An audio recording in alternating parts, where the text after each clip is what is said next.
देखिए जन स्वराज के आरसीपी सिंह जी का यहाँ पर आगमन हो चुका है और साथ में महिला जिला अध्यक्ष पिंकी देवी, अनीता सिंह रघुनाथपुर विधानसभा से भावी प्रत्याशी, और देखिए शशिकांत सिंह जी भी हैं और ये लोग सभी सम्मानित कर रहे हैं जन स्वराज के कार्यकर्ता यहाँ पर। साथ में महिला जिला अध्यक्ष पिंकी देवी हैं।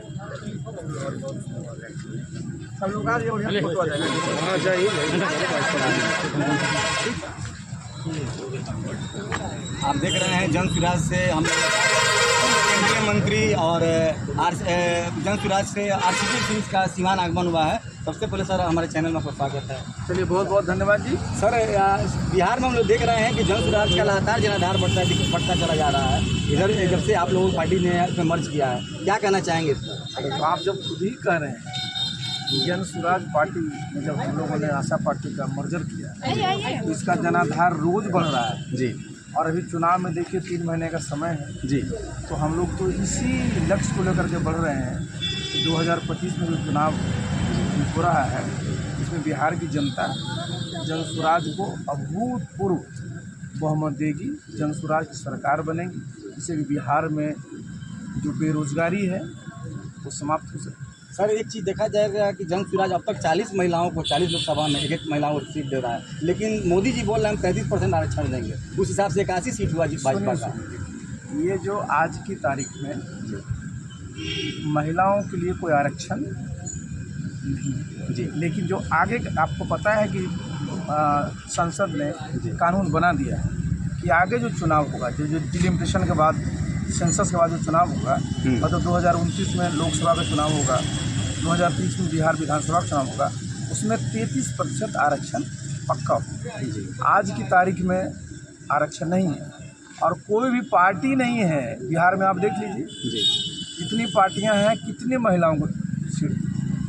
तो भाई जन स्वराज का प्रयास है कि कम से कम 40 तो जरूर दें, क्योंकि 40 हमारे यहाँ लोकसभा है तो कम से कम 40 ज़्यादा होगा तो और अच्छा होगा। सर एक सवाल होता है, बदलाव की इस लहर में जहाँ पूरा बिहार आपकी नज़र में चाहे जनता की नज़र में बदलाव की तरफ जा रहा है, किस तरह का बदलाव लाएंगे अगर जन स्वराज सत्ता में आती है? देखिए बदलाव का मतलब ही होता है बेहतरी।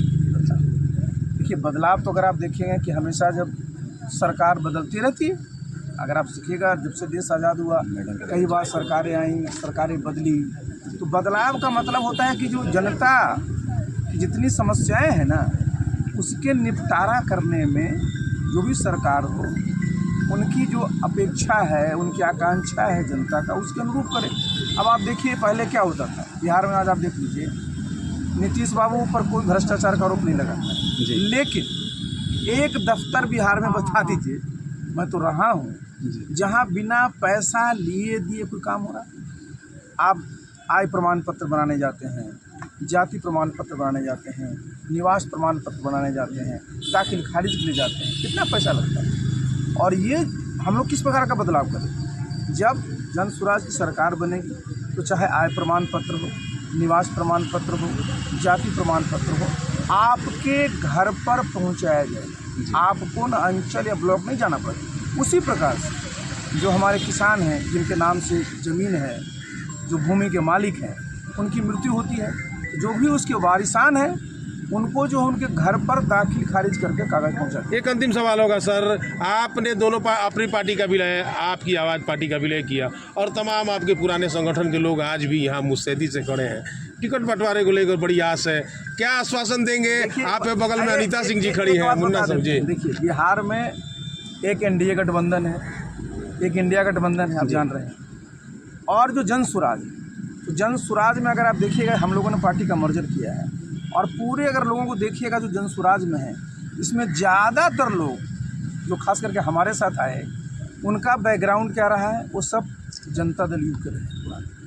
तो निश्चित रूप से हमारे साथ जितने भी हैं वो सब अनुभवी नेता हैं, कोई राजनीति में नौसिखिया कोई नहीं। आप जितने लोग यहाँ देख रहे हैं, चाहे वो अनीता सिंह है, यास्मीन है, जितने लोग हैं सबका एक अनुभव है। तो निश्चित रूप से जो भाई अभी जो चुनाव होगा विधानसभा, हिस्सेदारी की बात कही जाए तो क्या आश्वासन होगा ऐसे कार्यकर्ताओं के लिए? आश्वासन नहीं होता है। आश्वासन क्या होता है? जब टिकट मिलेगा वही तो होता है। आश्वासन क्या होता है? चलिए तो ठीक है। आपने देखा एक बड़ी जमात